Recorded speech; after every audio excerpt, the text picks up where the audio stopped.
Hi there. Welcome to the Bonzoleum, how the hell I record my videos video. Now I have my editing capabilities for now in iMovie. That's kind of what I'm using. It's a little awkward for me. And I made the video of the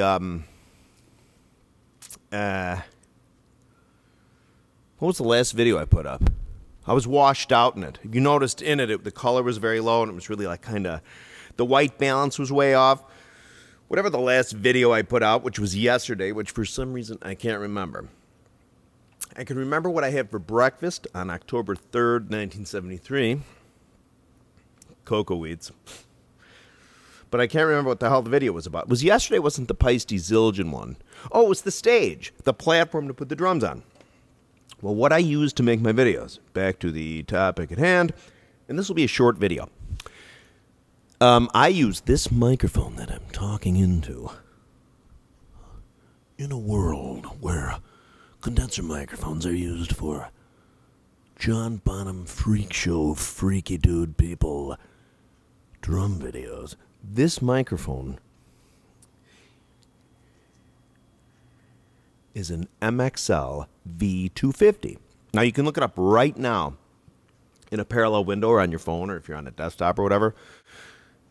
They used to go for about, I think, like $149. You'd see them on sale sometimes for less than that. And there was a period of time, I think about a year ago, where around Christmas time they were temporarily like $59 a piece. I have the box here. Hang on.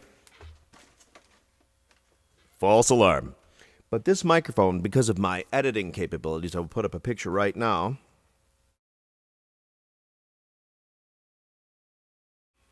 That's it, okay? And I think now they're like, I think $199 or even a little more expensive. But this is a great microphone. Again, it's a condenser microphone, which more expensive condenser microphones will have like 4 pickup patterns. They'll have an omnidirectional, which picks up everything sort of evenly, more or less, in the same in the room. They'll have a figure 8, which means it picks up on this side and evenly on this side. And then a cardioid and a hypercardioid. A cardioid, if this is the end of the microphone, it picks up kind of here. And then a hypercardioid picks up maybe a little behind it too. Okay?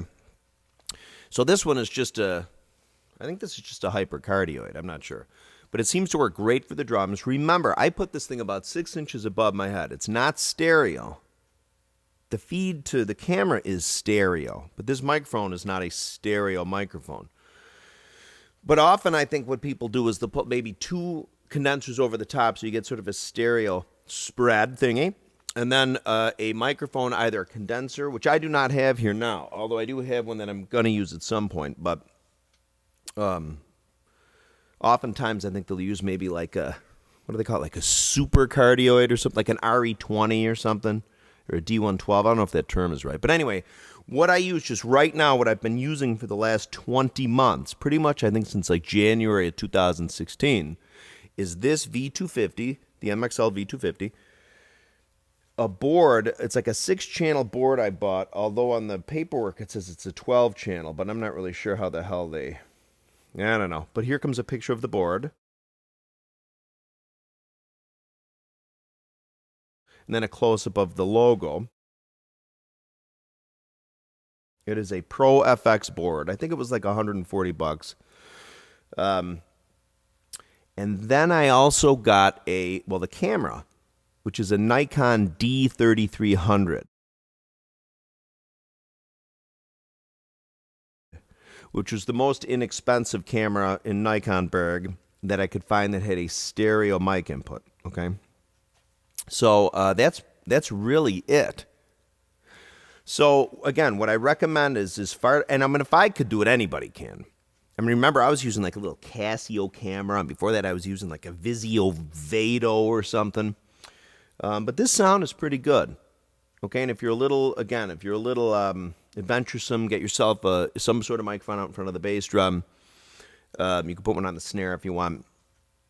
But the neat thing about this is this sort of really does sort of emulate the Bonham sound pretty well, just in general. Sort of a room overall sound as opposed to anything that's closed mic'd, okay? So again, it's a short video. Just I wanted to put this out there again. So you saw, and I'll put them up. Well, if I can put them up again. Again, I'm working on iMovie. You know, there's something called like Kazuka or Kazawa that somebody recommended to me after when I did the clinic in Pennsylvania. So I'm going to check that out. But for now, I'm just using the iMovie. So I didn't finalize that video. Somebody said, well, you don't have to finalize the videos in iMovie. You don't have to wait forever to do it. But I think because I didn't finalize, I think that's why the color was washed out.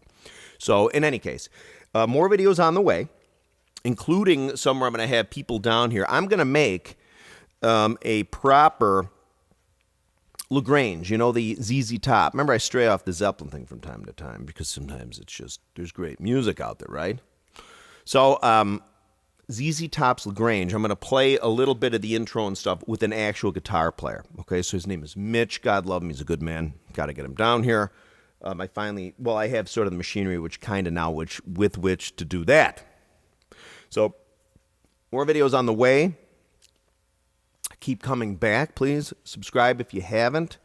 People have been asking lately about my CD. I gave a lot of these away at the clinic in Pennsylvania. People really liked them, and I've sold a lot more since then. Well, relatively.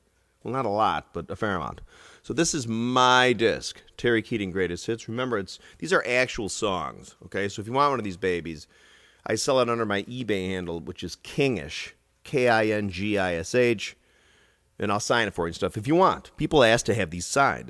It's an honor. I sign them, which is nice. It does wonders for my ego. So, again, more videos on the way, coming up very soon. Please subscribe if you haven't. Thank you.